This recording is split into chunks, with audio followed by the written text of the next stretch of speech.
제 마음에까지, 제 귀에까지 들리도록 앉은 자리에서 각자의 처소에서 함께 반갑게 한번 인사하도록 하겠습니다. 샬롬 샬롬, 반갑습니다. 반갑습니다. 샬롬. 네.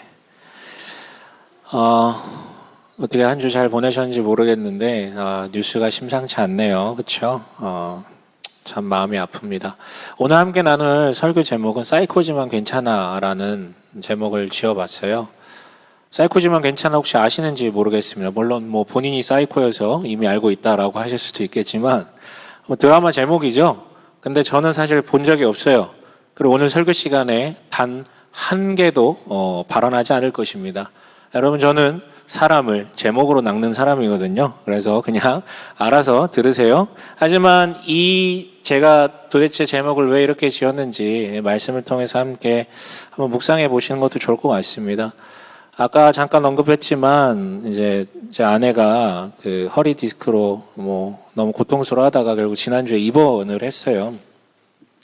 점점 나아지고 있기는 합니다. 지금 좀 많이 좋아지긴 했는데 옆에서 한 2주 정도 이렇게 계속 입원하기 전부터 이제 계속 지켜보다가 여러 생각이 들더라고요. 사실 디스크는 본인이 고통을 호소하는 것 외에는 뭔가 이렇게 딱히 뚜렷하게 드러나는 외적 증상이나 징후 이런 부분들이 크지는 않아요. 그러니까 아프다 하는데 이렇게 눈에 확실하게 보이는 것도 없고 하니까 얼마나 아픈 건지 사실 감이 안 왔거든요. 그런데 그렇잖아요. 사실 우리 이제 본래 남 얘기에 별로 관심이 없지만 관심이 있어도 자기 얘기 아니면 잘 모르거든요. 근데 지난주에는 한번 너무 아프다고 호소를 하다가 이렇게 얘기를 하더라고요. 애 낳는 것보다 아프다. 네, 그 말을 들으니까 이제 조금 이해가 되더라고요. 진짜 고통스러운 거구나. 근데 가끔 이제 제 아내의 어떤 디스크 얘기를 타인과 조금 대화할 기회들이 주어지면 다들 안타까워하죠. 되게 힘드시겠다고 위로하고. 근데 걔 중에 정말 어떤 진정성이 더 들어가 있고 더 막 걱정해주는, 더 많이 물어봐주는 분들이 계세요. 근데 이제 듣다 보면, 가만 보면 본인들도 그 허리 디스크로 고생해본 혹은 자기 가족 중에 그런 사람이 있는 분들이 유독 더 반응을 잘 해주시더라고요. 그 고통을 아니까. 그러니까 저도 아내가 이렇게 아프기 전까지는 디스크로 고생하시는 분들 가끔 주변에 있었는데 당연히 위로는 했지만 크게 와닿지는 않았었거든요. 이제서야 물론 완전히 제 얘기는 아니기 때문에 한계가 있지만 이제서야 조금 저한테 많이 와닿는 것 같더라고요. 참 우리는 그런 것 같아요. 네. 지난주 아브라함 이야기 중에 제가 감히 가장 중요한 본문이라고 얘기했던 15장을 우리가 함께 나눴어요. 한 단어로 언약이라고 얘기를 했죠. 그 거대하시고 광대하신 초월적인 하나님께서 인간 눈높이에 맞춰서 불이라는 형상으로 내려오셔서 심지어 불평등한 본인만 목숨 걸고 희생하시겠다라는 조약을 아브라함 앞에 하십니다. 그러니까 아들 자식 주겠다고 하고 지금까지 안 지키는 게 뭡니까? 라고 도발했던, 발끈했던 아브라함의 입을 그냥 한순간에 닫게 만들어 버리시죠. 그런데 오늘 본문은, 오늘 이 16장은 그 12장 하반부에 있었던 아브라함이 이집트로 도주했던 사건, 그 이후로 계속 아브라함 그 믿음이 성숙해져만 가는 것 같았는데 오늘은 그 엄청난 신앙적 과속 방지턱에 걸려서 덜컹하는 그런 어떤 사건이 그려지고 있어요. 여전히 자녀가 없었어요. 그러니까 15장의 언약식 이후에 시간이 얼마나 흘렀는지 모르겠는데 그렇게 오래 흐르진 않은 것 같아요. 근데 이 상황 속에서 아내 사레가 방법을 내어놓습니다. 무슨 방법이냐면 내 몸종 하갈이라는 여인이 있는데 당신 이 사람을 첩으로 들여라. 그리고 그 사이에서 아들이 만약에 나오면 우리 호적으로 올리면 되는 것 아니냐, 내 밑으로 올리면 되는 것 아니냐라고 얘기를 합니다. 이거는 갑자기 나온 게 아니라 고대 근동에 아들이 없었던 혹은 자녀가 없었던 이들이 자주 쓰는 방법이었어요. 어쨌든 아브라함의 아들이니까, 아브라함의 씨니까 상관없는 것 아니냐라고 얘기했던 것이죠. 언뜻 들으면 하나님의 지혜일 수도 있는 것 같아요. 아브라함이 그 말을 따릅니다. 우리 3절을 한번 읽어볼까요? 3절입니다. 네, 함께 읽습니다. 시작. 아브라함의 아내 사레가 자기의 여종 이집트 사람 하갈을 데려다가 자기 남편 아브라함에게 아내로 준 때는 아브라함이 가나안 땅에서 살아온 지 10년이 지난 뒤이다. 네, 그렇게 이제 따랐다라는 것을 얘기하죠. 그런데 재미있는 사실이 뭐냐면요. 1절에서 3절까지, 아니 사실은 6절까지의 내용은 그 창세기 3장에 기록되었던 아담과 하와의 타락 장면과 굉장히 오버랩되고 있다라는 거예요. 네, 여기 3명이 앉아있는데 아무도 저를 보지 않네요. 네, 끝나고 봅시다. 네. 타락 장면과 오버랩되고 있다라는 점이에요. 뱀이 묻죠. 정말로 참으로 진정으로 하나님 그렇게 말씀하시더냐라고 묻자 하와가 이렇게 대답합니다. 우리 3장 2절 3절 함께 읽어볼게요. 함께 읽습니다. 시작. 여자가 뱀에게 대답하였다. 우리 동산 안에 있는 나무의 열매를 먹을 수 있다. 그러나 하나님은 동산 한가운데 있는 나무의 열매는 먹지도 말고 만지지도 말라고 하셨다. 어기면 우리가 죽는다고 하셨다. 네, 여러분 이거 예전에 설교 많이 했어요. 일부는 빼고 일부는 덧붙이고 일부는 비틀고. 그런데 어쨌든 하나님께서는 모든 나무의 열매를 자유롭게 먹으라고, 단 하나만 먹지 말라라고, 그러니까 자유의 메시지를 전해주셨었는데 하와가 자기식으로 해석을 하죠. 하나님이 마치 우리의 자유를 제한하는 듯이 이렇게 대답을 했어요. 이 모습이 지금 오늘 16장의 사례를 통해 반복되는 거예요. 아까 우리 2절 한번 읽어볼까요? 16장 2절이요. 함께 읽겠습니다. 사라가 아브라함에게 말하였다. 주님께서 나에게 아이를 가지지 못하게 하시니. 네, 여기까지요. 주님께서 나에게 아이를 가지지 못하게 하시니. 사실 여러분, 아브라함과 사레 사이에는 하나님을 따르기 전에도 이미 늦었어요. 이미 늦었다고, 이미 자녀가 없었다고요. 하나님이 일부러 맞고 자시고 할 그게 없어요. 그런데 이 조바심이 난 사례가 하나님이 일부러 지금 안 주시고 계시다라고 해석을 해버립니다. 이어서 우리 3장 6절도 나올 텐데 함께 읽어볼까요? 창세기 함께 읽습니다. 시작. 여자가 그 나무의 열매를 보니 먹음직도 하고 보암직도 하였다. 그뿐만 아니라 사람을 슬기롭게 할 만큼 탐스럽기도 한 나무였다. 여자가 그 열매를 따서 먹고 함께 있는 남편에게도 주니 그도 그것을 먹었다.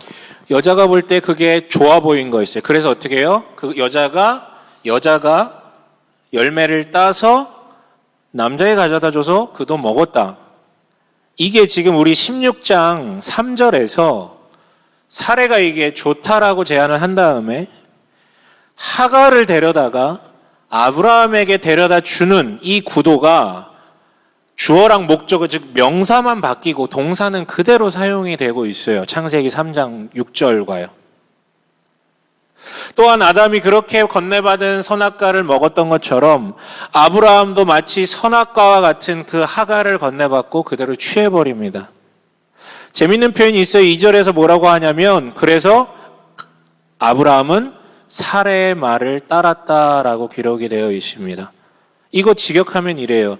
사레의 음성을, 그러니까 아브라함이 사레의 음성을 따랐다. 아브라함이 사레의 음성에 순종했다라고 성경이 얘기하고 있어요. 제가 평소에 입버릇처럼 특히 이제 부부들 있으면 무조건 앉혀놓고 얘기하죠. 아내 말을 잘 들어야 된다. 둘 사이에 문제가 생겼어. 그럼 누구 책임? 무조건 남자 책임. 이거는 본능적으로 0.5초 만에 뇌를 거치지 않고 식도에서 바로 나와야 된다라고 무수하게 얘기를 하거든요. 근데 지금 그 얘기하는 게 아니라 하나님의 말씀을 따르고 하나님의 말씀을 기준으로 행해야 하는 아브라함이, 믿음의 사람이 그게 아니라 사레의 말을 따라가고 있다라는 것을 강조하고 있는 문구예요. 그래서 결과적으로 어떻게 됩니까? 하갈이 임신을 해버립니다. 그런데 이때 이 하갈이 임신을 확인하자 우쭐해져요. 돌변해요. 그래서 자식이 없는 자신의 여주인 사레를 깔봅니다. 이에 사레가 아브라함에게 찾아와서 따져요. 이거 당신이 잘못한 거고 하나님과의 사이에서 이거 확인해야 된다. 아마 문맥상 이 오전을 읽어보시면 아마도 사례가 아브라함 당신이 하갈한테 뭔가 내가 모르는 뭔가 약조 같은 것들을 뭔가 여주인이 될 법한 뭔가 그런 얘기를 했으니까 저 여자가 저런 식으로 하는 거지 그냥 이렇게 일이 발생되지는 않았을 것이다 라고 아마 얘기하는 것 같아요. 마치 선악과를 먹은 이후에 아담이 하와가 뱀에게 책임을 돌렸던 것과 오버랩되죠. 이에 아브라함이 응답합니다. 6절 함께 읽어볼까요? 함께 읽습니다. 시작. 아브라함이 사레에게 말하였다. 여보, 당신의 종이니 당신 마음대로 할 수 있지 않소. 당신이 좋을 대로 그에게 하기 바라오. 사레가 하갈을 학대하니 하갈이 사레 앞에서 도망하였다. 네, 당신 좋은 대로 당신 마음대로 하소. 영화 대사가 생각나네요. 임자 마음대로 해. 임자 옆에 내가 있잖아. 그래요, 여러분. 그래서 사레는 그 얘기를 듣고 하갈을 학대하였고 하갈이 도망갑니다.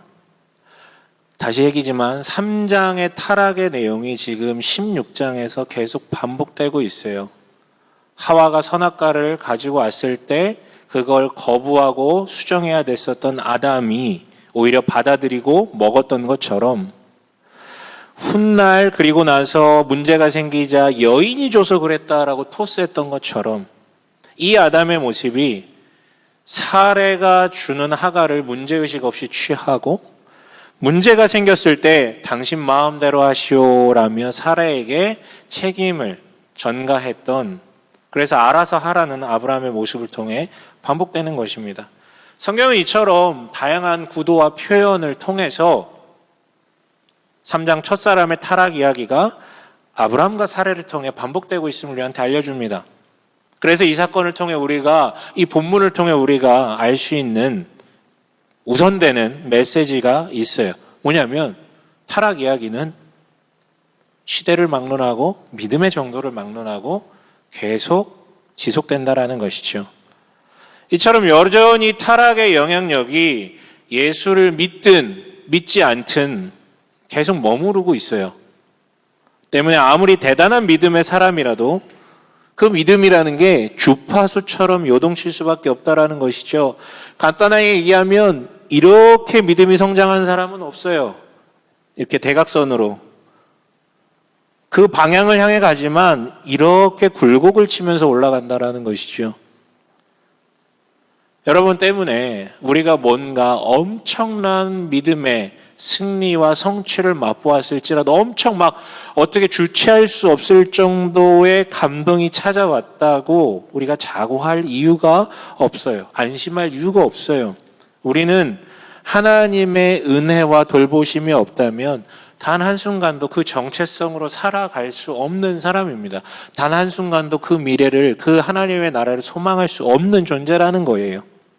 또한 이 사건을 통해 확인할 수 있는 두 번째 메시지는 결국 사례의 제안이 언뜻 듣기에는 하나님의 지혜처럼 들릴 수도 있겠지만 결과적으로 보면 인간의 음모였다라는 것이죠. 하나님의 약속을 방법이 어떻지 간에 그 약속만 이루면 되는 것 아니야? 라는 어떤 마음과 또 하나님의 약속이 이루어지게 하려고 주도적으로 행동해야 되는 압박감이 부른 참사이죠. 여러분 정말 하나님의 복이 맞다면 내가 조바심 내고 내가 뭔가 수단을 어떻게든 내지 않아도 이루어집니다. 근데 참지 못하게 죽어도 참지 못하는 건 이미 나의 욕망이 내가 원하는 바가 거기 많이 껴있다라는 반증밖에 안 돼요. 여러분 기도하면서 충분히 지혜롭게 주체적으로 살아가십시오.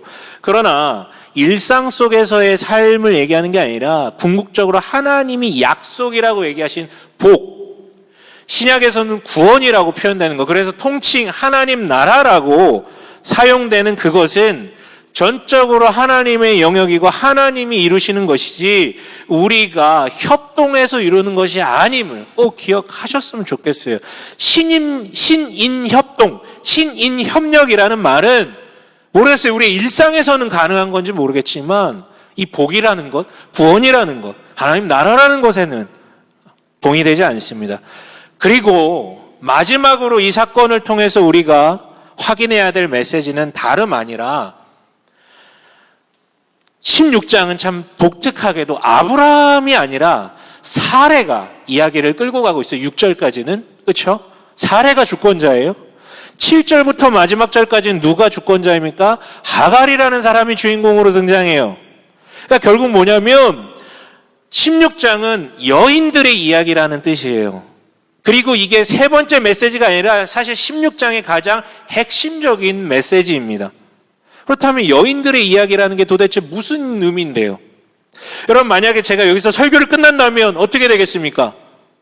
좋아하시겠죠. 근데 그거 말고 여기서 끝난다면 당연히 너무 좋아하시겠지만 여기서 끝난다면 이 사레라는 여인은 정말 꼴도 보기 싫은 나쁜 천하의 나쁜 여자가 되는 거예요. 참 별로이다, 이 사람. 그런데 생각해 봅시다. 앞선 15장의 가슴 벅찬 언약식으로 인하여서 당사자였던 아브라함은 당장 자식이 없어도 넘어갈 수 있었어요. 아브라함은 그럴 수 있어요. 족장이고 남자이고 언약의 당사자이고 지금까지 하나님의 메시지를 몇 차례 직접적으로 받고 들었기 때문에. 하지만 이 모든 것들을 남편을 통해 건네 들을 수밖에 없었던 그녀. 하지만 여전히 자식이 없었던 그녀. 심지어 기미조차 없는 그 상황을 받아들여야만 하는 그녀. 정작 자기 몸의 기능을 잘 알고 있는 86세 되는 그 여성이자 정작 자식을 본인의 몸을 통해 낳아야 하는 그 여성은, 그 여성 사례는 전혀 다르게 받아들일 수밖에 없다라는 것이죠. 아브라함과 사례는 서 있는 위치가 달랐어요. 당연히 느끼는 것도 보는 것도 다를 수밖에 없죠. 그리고 여러분, 사실 자식이라는 의미에 대해서 설명드렸잖아요. 당대의 복이라는 개념은 현재적 복은 재물이었고 미래적 복이자 소망은 자녀였다라고, 특히 아들이요. 하지만 이건 역시도 남성 중심적 해석이고 여성에게는 자식이 미래만이 아니라 현재의 복이기도 했었어요. 현재와 미래의 모든 것을 포함하는 복. 하나 덧붙이자면 남편의 존재. 그래서 아들을 낳지 못한다고 방치되고 버림받게 되는 여인들이 얼마나 많았는데요. 그래서 하갈이 임신하자마자 갑자기 우쭐대면서 이러는 이유도 우리가 유추할 수 있죠. 얘는 그게 없는데 나는 있는 거예요. 고대 근동을 살아가는 여인들에게는 그게 곧 권력이고 복이었어요. 마치 옥새 탈취 작전처럼 그렇게 살아갔어요. 어쨌든 본문은 이처럼 그동안 성경에서 잘 언급되지 않던 여인들의 이야기를 끄집어 올려서 얘기합니다. 이어지는 하갈 이야기는요, 더 엄청납니다. 하갈은요, 도망갑니다. 우리 7절 읽어볼까요? 함께 읽겠습니다. 시작. 주님의 천사가 사막에 있는 샘 곁에서 하갈을 만났다. 그 샘은 수르로 가는 길 옆에 있다. 네, 수르로 가는 길 옆에 있다라고 되어 있는데, 수르는 가나안 땅에서 남쪽에 있는 이집트로 내려가는 그 길목에 있어요. 그리고 1절에서 하갈을 이집트 출신이라고 얘기를 하고 있기 때문에 지금 하갈은 어디로 가고 있다? 이집트로 가고 있다. 즉 고향으로 가고 있다라는 것을 유추할 수, 당연하죠. 뭐 어디 가겠어요, 그 사람이. 자기 그래도 친족이라도 있는 쪽으로 갔겠죠. 그런데 중간에 샘 곁에 도달했을 때 하나님의 천사가 나타납니다. 뒤에 문맥을 보면 천사가 아니라 하나님 본인이세요. 창세기에서는 이게 막 섞여서 나올 때가 많아요. 그런데 하나님께서 이 하갈 앞에 등장하셔서 말씀하셨다라는 이것, 즉 현현하셨다라는 이것 자체가 엄청난 메시지예요. 이게 왜요? 여러분, 창세기는 늘 말씀드리지만 고대 근동에 있었던 사람들과의 문화와 굉장히 대조됨을 얘기한다 그랬죠. 고대 근동 어떤 문사에서도 신이라는 존재가 여성 앞에 나타난, 여성 앞에 몸을, 자기의 존재를 드러낸 경우가 단 한 번도 나타나지 않아요. 그런데 하나님이 여성에게 말씀, 아니 현현하셨다라고 못 받고 지금 넘어갑니다. 즉 이 자체가 엄청난 메시지를 전달하고 있는 거예요. 그리고 물으십니다. 8절 한번 읽어볼게요. 함께 읽습니다. 시작. 천사가 물었다. 사레의 종 하갈아, 내가 어디에서 와서 어디로 가는 길이냐? 하갈이 대답하였다. 나의 여주인 사레에게서 도망하여 나오는 길입니다. 어디서 와서 어디로 가는 길이냐라고 묻자 거기에 대답합니다. 나의 여주인 사레에게서 도망하여 나오는 길입니다. 이게 장소, 즉 거취 문제를 묻는 질문이라기에는 좀 심오해 보이죠. 하갈 역시 장소 얘기하지 않고 여주인으로부터 나왔는데 어디로 가는지는 얘기하지 않습니다. 그렇기 때문에 우리가 좀 관심을 둘 만한 질문과 답 같아요. 마치 인생에 대한 질문 같지 않습니까? 어디서 와서 어디로 가느냐? 자신을 복되게 한다라고 믿었던 자식을 잉태를 했어요. 낳은 것도 아니고 임신했다라는 이유로 그게 자기의 권력이고 복이 돼서 우쭐해졌죠. 나는 이미 복되다, 나는 이미 주인이 됐다라고 뻐기다가 소위 말해 처맞고 알고 보니 나는 주인이 아니라 종이었구나. 내 신분은 종이었구나. 이걸 깨닫게 된 이 여인은 현실 자각을 하고 도망 나옵니다. 물론 이 여인의 육체의 방향은 이집트로 향하고 있어요. 자기가 살던 곳이니까.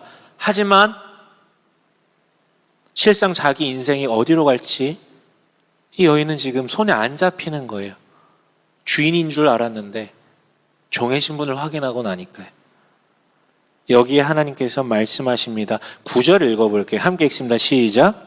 주님의 천사가 그에게 말하였다. 너희 여주인에게로 돌아가서 그에게 복종하면서 살아라. 네. 먼저 뭐라고 얘기하세요? 어디로 돌아가라고요? 여주인에게로 돌아가서 복종하래요. 오해는 마세요. 하나님이 신분제를 옹호하신다면 이렇게 오해하지 마시고 당대 맥락에서 읽어야죠. 돌아가라는 얘기는 아브라함의 가업 가운데 머물 것을 요청하는 것이죠. 즉 여호와 신앙 안에 머물라라고요. 10절도 읽어봅니다. 시작. 주님의 천사가 그에게 또 일렀다. 내가 너에게 많은 자손을 주겠다. 자손이 셀 수도 없을 만큼 불어나게 하겠다. 네, 약속을 하십니다. 이렇게 따랐을 경우에 약속을 하시죠. 뭘 주겠다고요? 자손을 주겠다고요. 많이 주겠다고요. 그리고 11절, 12절 읽어보셨지만 거기에 부연 설명하는 거예요. 아직 임신했지 성별은 모르는데 아들이래요. 아들인데 이 아들을 통해서 형성되는 민족은 마치 들나귀처럼 드세고 그리하여 열방 민족들과 계속 다투는 민족이 될 거라고 말씀을 하세요. 근데 여러분 이것만 봐도 뭔가 앞에 나왔던 어떤 장면이 생각나지 않으세요? 12장에서 아브라함을 처음 불러내실 때 그 갈대아 우르 하란에서 불러내실 때 주셨던 명령과 그걸 순종했을 때에 주시겠다는 약속, 즉 복과 완전 비슷하게 흘러가고 있는 거예요. 물론 아브라함에겐 떠나라고 하셨고 하갈에겐 돌아가라 하셨지만 이건 아까 말씀드렸지 여호와 신앙으로 돌아가라는 거잖아요. 지킬 때 자손을 주겠다는 약속도 범위는 좀 차이가 나도 똑같아요. 이 정도면 하갈은 제2의 아브라함이자 여성 아브라함이라고 보셔도 좋을 것 같아요. 좀 더 볼까요? 제가 이거 되게 강조해서 말씀드렸었는데 아브라함이 부름 받은 이유가 뭐라고요? 잘나서 특별해서 이미 뭔가 믿을 만한 것이 있어서? 아니요. 없는 자였기 때문이라고 분명히 말씀드렸어요. 자녀가 없는 게 아니라 자녀가 없다는 것은 미래에 소망이 없다라는 뜻이니까. 똑같아요. 하갈은 없는 사람이었어요. 우선 여성이었죠. 종이었어요. 심지어 도망자이고 이대로 가면 미혼모예요. 세상에 이처럼 없는 자가 어디 있습니까? 물론 그렇다고 하갈이 원체 의롭고 선해서 하나님이 만나 주셔야만 하는 사람도 아니죠. 왜요? 고작 임신한 것 가지고 자기가 짱이라고 하면서 여주인을 자기를 거둬줬던 여주인을 멸시했던 자예요. 그런데 그녀를 만나주셨고 불러주셨고 돌보셨고 약속하셨어요. 그 이유를 뭐라고 얘기합니까? 11절 함께 읽어볼게요. 함께 읽겠습니다. 시작. 주님의 천사가 그에게 또 일렀다. 너는 임신한 몸이다. 아들을 낳게 될 터이니 그의 이름을 이스마엘이라고 하여라. 내가 고통 가운데서 부르짖는 소리를 주님께서 들으셨기 때문이다. 왜요? 네가 고통 가운데 부르짖었기 때문에. 그러니까 고통 가운데 있는 철저히 자기의 없음을 직면한 자였기 때문에 그녀를 만나주신 거예요. 아브라함의 반복이 맞죠? 표현만 달라진 것이지. 여러분, 제2의 아브라함으로 보이는 이 하갈의 부르심을 통해 우리가 확인할 수 있는 또 한 가지는 결국 하나님의 부르심에 소외되는 자는 단 한 명도 없다라는 거예요. 그런데 우리는 어느 순간 자꾸 잊어버리죠. 왜요? 우리는 주인공병에 걸렸거든. 주인공병이 뭡니까? 내가 내 인생의 주인공이 되려 하는 그 모습도 주인공병이지만 동시에 주인공처럼 보이는 뭔가 있어 보이는 사람만 눈에 띄고 기억하고 관심을 주려 하는 것도 주인공병 아닙니까?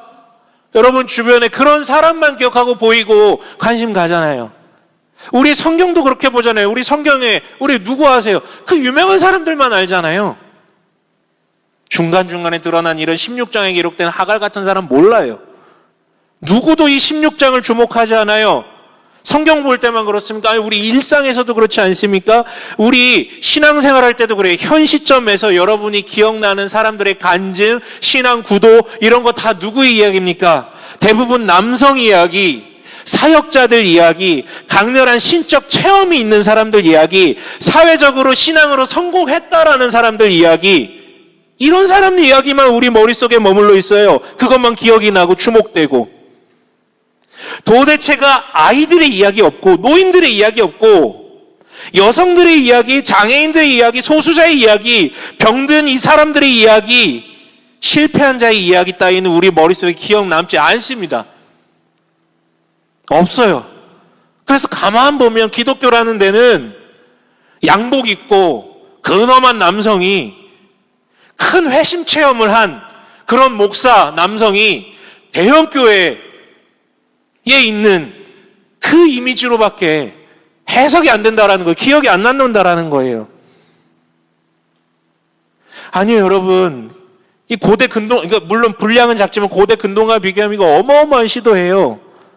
그런데 이 바쁘고 아브라함 얘기만 하는 것도 지금 바빠 죽겠는데 이 바쁜 흐름 속에서 잠깐 중단시키고 아브라함과 동일한 구도로 심지어 여주인 사례가 아니라 이집트 출신 여종 도망자 하갈의 이름을 기입하고 그를 부르시고 인도하시는 역사를 굳이 언급하는 성경의 의도를 읽어내야죠. 이를 우리가 읽어내고 받아들일 수 있다면 우리는 확신할 수 있어요. 정말 아무 자격이 없는 나, 무엇 하나 사람들 볼 때 무엇 하나 내세울 수 없는 쩌리 같은 나도 하나님의 부르심에 인도함에 복됨에 결단코 제외되지 않겠구나. 이걸 읽어낼 수 있다면 우리도 이 믿음이 우리 가운데 머물 수 있다는 것이죠. 하갈이 지금 하나님이 등장하고 말씀하시는 이 자리에서 이걸 함축적으로 확 깨닫게 됐어요. 이건 정신이 나갈 정도로요. 그래서 고백합니다. 우리 13절 함께 읽어볼게요. 함께 읽겠습니다. 시작. 하갈은 내가 여기에서 나를 보시는 하나님을 뵙고도 이렇게 살아서 겪은 일을 말할 수 있다니 하면서 자기에게 말씀하신 주님을 보시는 하나님이라고 이름지어 불렀다. 네, 하나님을 뭐라고 불렀대요? 보시는 세 분의 대답을 기대합니다. 보시는 그렇죠. 보시는 하나님. 어려워요. 질문 되게 어려운 줄 알겠네. 누가 보면 신대원 3학년 졸업고사인 줄 알겠어요. 네. 아무튼 보시는 하나님. 근데 이게 히브리어로 표현이 되어 있는데 히브리어 문법상 중의적, 그러니까 두 가지 의미가 같이 해석될 수 있는 표현이거든요. 하나는 뭐냐면 봐주시는 하나님, 즉 돌봐주시는 하나님을 의미하고요. 다른 하나는 보게 하시는 하나님, 즉 찾을 수 있는 하나님에 대한 뜻을 품고 있어요. 둘 다 의미가 있죠. 하나님은 정말 돌보시는 하나님이세요. 사회적으로 볼 때나 인격적으로 볼 때나 신앙적으로 볼 때나 하갈이란 인물은 도무지 자격이 없지만 고통 앞에 그 뿜어낸 그 슬픔의 숨결과 울부짖음을 외면치 않고 응답하시고 돌보시는 하나님이 맞았어요. 그리고 하나님은 진정 보게 하시는 분이시죠. 저 멀리 숨어 계신 게 아니라 여기 앞에 나온 것도 그렇지만 우리가 주인공이라고 부르는 사람들, 즉 남성과 족장과 제사장 같은 특별한 위치와 직분에 있는 사람에게만 보이시는 것이 아니라 도무지 주인공으로 절단코 언급될 수 없는 이런 하갈과 같은 사람들의 찾음에도 동일하게 응답하셨다라는 것이죠. 즉 그게 누구라도 찾으면 찾을 수 있는 자신을 보여주시는 하나님이라는 고백이에요. 여러분, 이게 바로 우리가 믿는 하나님이십니다. 그런데 왜 우리는 자꾸 사례가 그래 했듯이 자기만의 해석을 해버릴까요? 하나님이 임신을 막으셨다라는 해석처럼 하나님은 내게 일부러 응답하지 않으신다, 하나님은 나만 돌보지 않으신다라는 해석이요. 그거는 다 자신의 해석입니다. 자신의 해석이요. 성경은 반대 얘기해요. 명확하게 얘기해요. 보시는 하나님이라고. 보시는 하나님. 그런 하나님을 여러분 이제 좀 의심하지 않았으면 좋겠어요. 만약 의심이 필요하다면 혹시 내가 없는 자라고 말하면서, 즉 내가 죄인이다라고 말은 하는데 혹시 이미 무언가를 의존하고 이미 무언가에 만족하고 있는 것은 아니지 자기를 한번 의심해 보세요. 여러분, 하나님은 결단코 울부짖는 자의 소리를 외면치 않으십니다. 찾으면 찾을 수 있는 분이고 그렇게 찾는 자를 돌보시는 분이에요. 여러분, 설교를 마칠게요. 사실 여러분, 이 16장의 사건 실패담이죠. 그런데 이 16장은 12장에 언급되었던 그 아브라함이 이집트로 도주했던 그 실패담과 비슷해요. 그러나 그 이집트 도주 사건 때 아브라함의 철저한 실패를 하나님께서 재물의 복이라는 것을 통해서 약속을 이루시는 과정을 보여주시잖아요. 이번에도 마찬가지예요. 아브라함의 몸을 통해 나온 이 자식과 생명을 버리지 않고 하갈과 그 배에 있는 자녀를 거두세요. 생명을 살리시죠. 그럼에도 우리가 기억할 게 뭐냐면요, 하갈은 바로 그 12장의 실패담, 이집트로 갔을 때 얻게 된 여인이었어요. 이집트로 갔을 때 합류하게 된 종이었다라는 것이죠. 그것이 나비 효과가 돼서 16장에서 이런 일이 발생하게 되는 것입니다. 마찬가지예요. 오늘 이 하갈의 사건을 통해서 이게 나비 효과가 되어서 훗날 이스마엘의 후손과 이삭의 후손이 계속해서 다투게 되는 그 나비 효과를 불러일으킵니다. 여러분, 인간의 실패들은 사라지는 게 아니에요. 인간의 실패들은 역사에 사라지지 않고 새겨집니다. 그런데 그 실패의 파동들이 맞물려서 역사의 파문이 될 때가 있어요. 악의 파문. 그렇다면 하나님께서 애초에 못하게 하실 수도 있잖아요. 물론 경고하세요. 하지만 강제적으로 실패의 가능성을 차단시켜 버리시거나 이미 저질러진 물을 다시 주워 담지는 않으세요. 실패의 결과를 강제적으로 지워버리시지 않는다. 그렇게 되면 우리 다 지워져야 된다니까요. 멍청이처럼 살아야 된다니까요. 로봇처럼. 그게 아니라 그 인격적이신 분은 그럼에도 불구하고 벌어진 악을 수습하면서 어떻게든 그 인간들, 타락한 인간들을 잡아가지고 선한 방향으로 인도해 가실 뿐이에요. 그런데 그게 최종적으로 안 되는 것이 확실해지니까 본인이 희생하시는 것이죠. 죽으시는 것이죠. 왜? 인격적이시기 때문에, 사랑하시기 때문에. 우리를 멍청이가 아니라 하나님의 형상으로 가져가길 원하시기 때문에. 여러분, 이 구도 앞에, 이 청승맞게 하나님 앞에 주님, 내가 계속 죄를 집니다. 나 죄 안 짓게 해주세요. 혹은 하나님, 내가 과거에 저지른 일들로 인하여서 현재 너무 괴롭습니다. 라고 하는데 그러지 마세요. 죄 안 짓게 해달라고, 내 과거 지워달라고 하지 마세요. 그거는 나를 기계로 만들어 달라라는, 값싼 은혜만을 나한테 달라라고 요청하는 일종의 모욕적인 이야기예요. 죄를 없애달라가 아니라 주님, 은혜로 나를 덮어주십시오. 죄를 안 짓게 해주십시오가 아니라 내가 나의 없음을 직면하고 하나님의 부르심에 하나님의 있음에 반응하게 해달라고 그렇게 요청을 하세요. 그게 맞는 기도이고 요청입니다. 또한 여러분, 제가 지금까지 그 없음, 죄에 대한 이야기를 해왔는데 선 이야기도 한번 해봅시다. 선한 것. 여러분, 사레라는 여인을 봅시다. 어떻게 됐습니까? 하나님도 아들을 약속하셨고 사레도 그것을 이루기 위해서 자기만의 방법을 내놓았어요. 근데 여러분, 지향하는 결과가 똑같은 것이라고 모두 하나님의 뜻입니까? 교회만 세워지면 그게 다 하나님의 뜻입니까? 건물 세워지면 다 하나님의 뜻입니까? 그거 아닌 거 지금 우리 다 알고 있잖아요. 결과가 같다고 모두 하나님의 뜻은 아니에요. 또한 우리가 신앙적 동기로 좋은 의미에서 선을 행한다고 해서 그것이 꼭 하나님 나라를 건설해가는 그 결정적인 단서로 작용하지만은 않아요. 알잖아요. 동기가 선하다고 해서 결과도 선한 건 아니라라는 것. 그래서 여러분, 우리 인정해야 됩니다. 다시 말하지만 복이라고 불리는 것, 신약에서 구원이라고 불리는 것, 그 통칭해서 하나님 나라라고 불리는 것은 하나님의 영역이에요. 단언컨대 인간이, 우리가 기여할 수 있는 영역은 단 1도 없습니다. 그렇다면 질문이 들죠. 그러면 우리 가만히 있으라는 겁니까? 주님?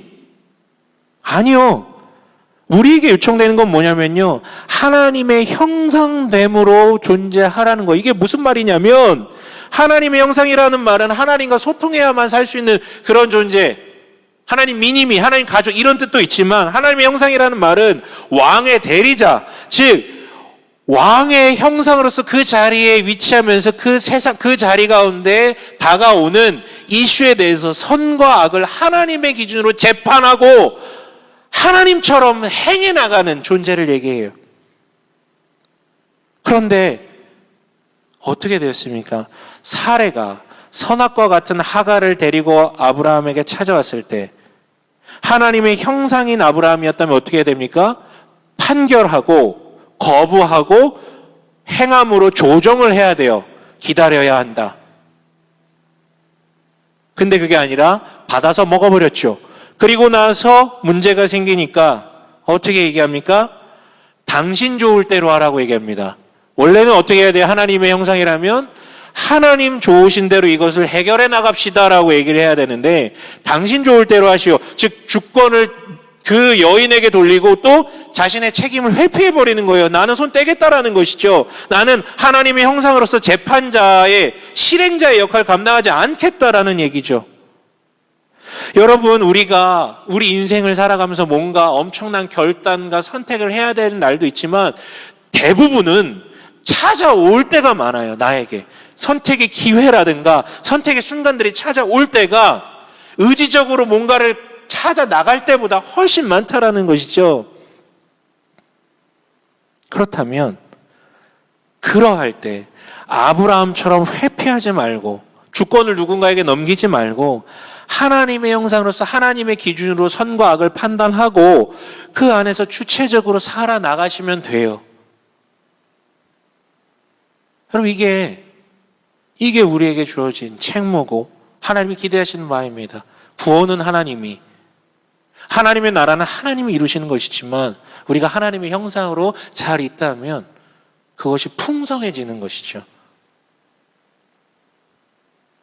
여러분, 코로나가 지금 막 미친 듯이 지금 좀 이상한 사람들, 이상한 교회를 통해서 막 이게 흘러가고 있어요. 근데 우리 계속 일부라고 그러시면 일부 교회가 그런 말 할 이유가 없어요.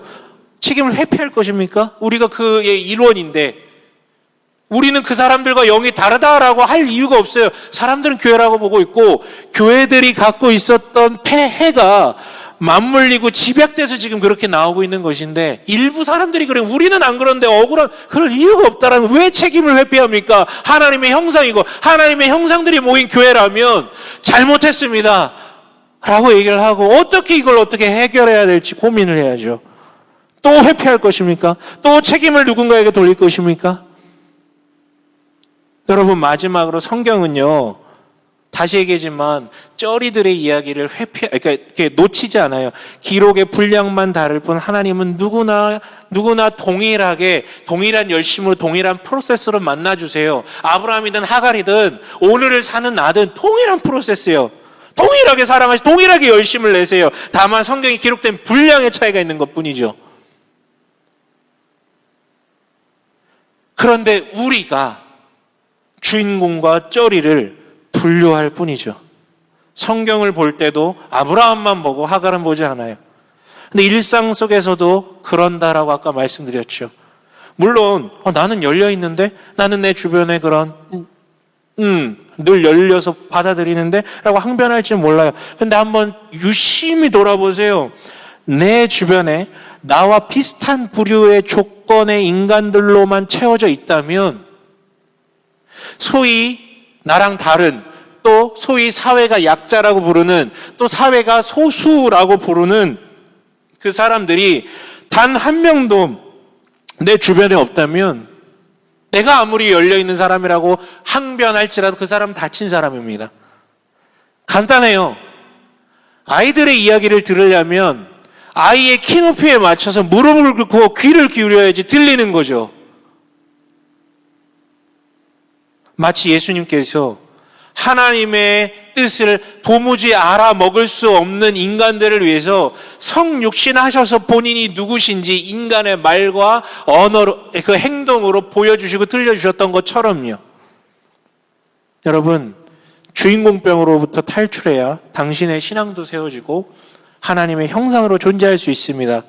그들의 이야기를 외면하지 마시고, 나아가 기회가 된다면 제발 귀 기울여서 듣고 함께 공감해 보았으면 합니다. 그렇게 하나님의 형상으로서 나아가는, 보시는 하나님을 온전히 믿고 나아가는 우리 되시길 주님의 이름으로 간절히 축원합니다.